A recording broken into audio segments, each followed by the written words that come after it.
প্রিয় দর্শক, আসসালামু আলাইকুম। ইটি উইন্ডোর পক্ষ থেকে আপনাদের সকলকে স্বাগত। থেভেনিন থিওরেমকে কাজে লাগিয়ে আজকে একটি জটিল সার্কিট সমাধান করব, আশা করি সাথে থাকবেন।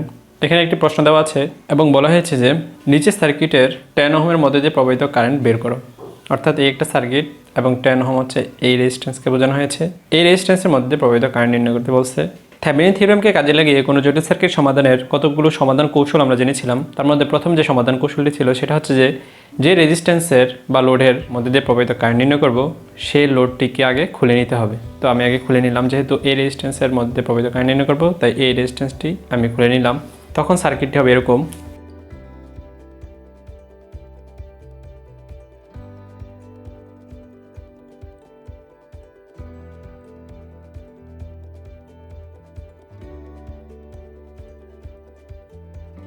এখন এটিকে আমি ইন্ডিকেট করে দিলাম, মনে করলাম এটা হচ্ছে এ প্রান্ত, এটা হচ্ছে বি প্রান্ত। সেই লোডটি বা রেজিস্ট্যান্সটি খুলে নেওয়ার পরে আমাকে এখান থেকে থেভেনিন ইকুইভ্যালেন্ট রেজিস্ট্যান্স অর্থাৎ পুরো সার্কিটের সমতুল্য রেজিস্ট্যান্স বা থেভেনিন ইকুইভ্যালেন্ট রেজিস্ট্যান্স নির্ণয় করতে হবে। তার পূর্বে সার্কিটের মধ্যে যে সমস্ত সোর্সগুলো থাকবে সেই সমস্ত সোর্সগুলোর মধ্যে সেটা যদি ভোল্টেজ সোর্স হয় তাহলে সেটাকে শর্ট করে দিতে হবে, এবং সেটা যদি কারেন্ট সোর্স হয় তাহলে সেটাকে ওপেন করে দিতে হবে। তো এখানে যেহেতু ভোল্টেজ সোর্স রয়েছে তাই আমি শর্ট করে দিলাম।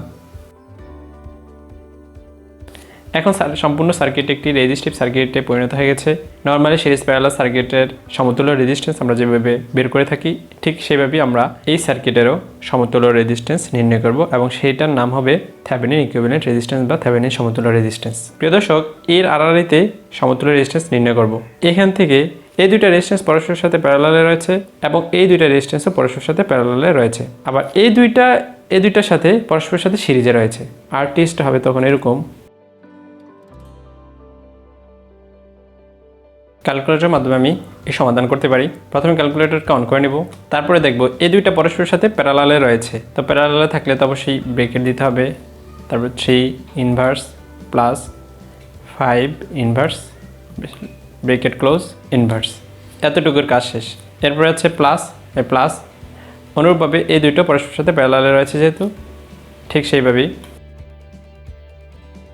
এখন ইকুয়াল চাপলে পুরোটার সমতুল্য রেজিস্ট্যান্সের মান বের হয়ে যাবে 3.30 ওহম। এখন সোর্স দিয়ে আগের মতো যেভাবে ছিল সার্কিটটি, এই লোডটি খুলে সেভাবে আমি সার্কিটটা আগে এঁকে নিই।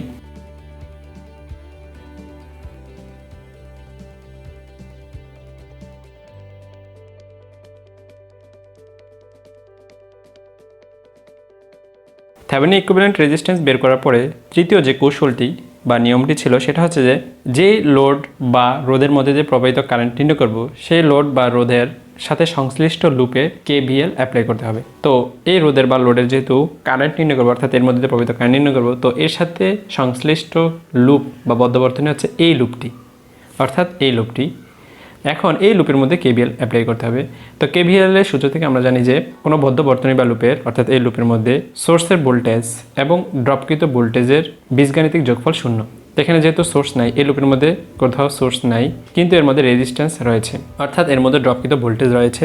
তো এই ড্রপকৃত ভোল্টেজের বীজগাণিতিক যোগফল হবে 0। এখন ড্রপকৃত ভোল্টেজ বা ভোল্টেজ ড্রপ বের করতে হয় ওহমের সূত্র থেকে, অর্থাৎ V=IR। এখানে রেজিস্ট্যান্সের মান জানা আছে কিন্তু এর মধ্যে প্রবাহিত কারেন্ট জানা নেই। এই 5 ওহমের মধ্যে প্রবাহিত কারেন্ট নির্ণয় করতে হবে আমাকে প্রথমে, এবং এর মধ্যে প্রবাহিত কারেন্ট নির্ণয় করতে হবে।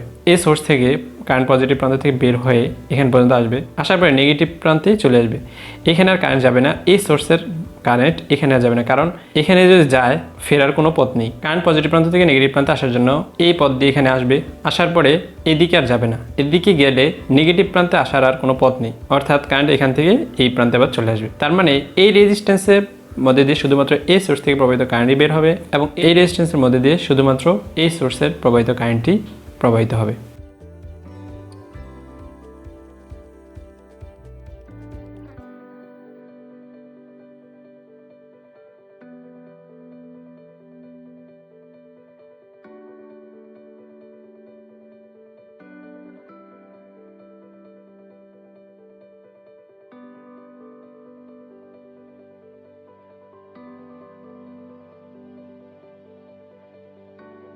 এই দুই রেজিস্ট্যান্সের মধ্যে যে প্রবাহিত কারেন্ট আমি বের করে নিয়েছি। এখন আমি VTH নির্ণয় করব, অর্থাৎ এর মধ্যে কার্শফ ভোল্টেজ ল অ্যাপ্লাই করব। তো VTH এর এই প্রান্তকে পজিটিভ ধরলাম এবং এই প্রান্তের নেগেটিভ, এটা হচ্ছে VTH। দ্বিতীয় সাইন নিয়ে আমি সমাধান করব।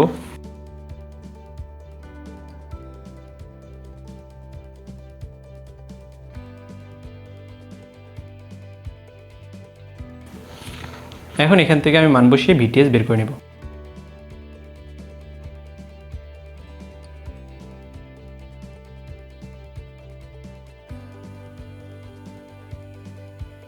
প্রিয় দর্শক, ভিটিএস বের করে নিয়েছি। যে লোডের বা রোধের মধ্যে দিয়ে প্রবাহিত কারেন্ট বের করব সেইটাকে আরএল দ্বারা ইন্ডিকেট করা হয়, অর্থাৎ লিখতে পারি ভিটিএইচ, আরএল এবং আরটিএইচ প্রাপ্ত মান এর মাধ্যমে থেভেনিন ইকুইভ্যালেন্ট সার্কিট অঙ্কন করতে হবে এবং এই সার্কিট অবশ্যই একটি সিরিজ সার্কিট হতে হবে।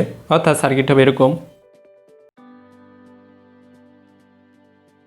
এটা হচ্ছে ভিটিএইচ, এটা হচ্ছে আরটিএইচ এবং এটা হচ্ছে আরএল। এখন মানগুলো বসিয়ে দিলে আরএল এর মান হচ্ছে 10, আরটিএইচ এর মান পেয়েছি 3.30 এবং ভিটিএইচ এর মান পেয়েছি 2.68 ভোল্ট। এখন এর মধ্যে দিয়ে প্রবাহিত কারেন্ট নির্ণয় করে নিব এবং সেই কারেন্টটি হবে এই 10 ওহমের মধ্যে দিয়ে প্রবাহিত কারেন্ট। অর্থাৎ লিখতে পারি I সমান ভি ভাগ আর, ভি হচ্ছে ভিটিএইচ। এখন মান বসিয়ে I এর মান বের করে নিব 0.202 অ্যাম্পিয়ার। প্রিয় দর্শক, এটাই হচ্ছে এই আরএল এর মধ্যে দিয়ে প্রবাহিত কারেন্ট। প্রিয় দর্শক, এভাবেই জটিল সার্কিটে থেভেনিন থিওরেমকে কাজে লাগিয়ে যে কোনো ব্রাঞ্চের কারেন্ট আমি খুব সহজেই বের করে নিতে পারি। প্রিয় দর্শক, আশা করি সমাধানটি বুঝতে পেরেছেন। যদি আসলে বুঝে থাকেন তাহলে অবশ্যই আমার চ্যানেলটি সাবস্ক্রাইব করবেন, আর যদি বুঝতে কোথাও অসুবিধা হয় তাহলে অবশ্যই কমেন্ট বক্সে জানাবেন। ধন্যবাদ।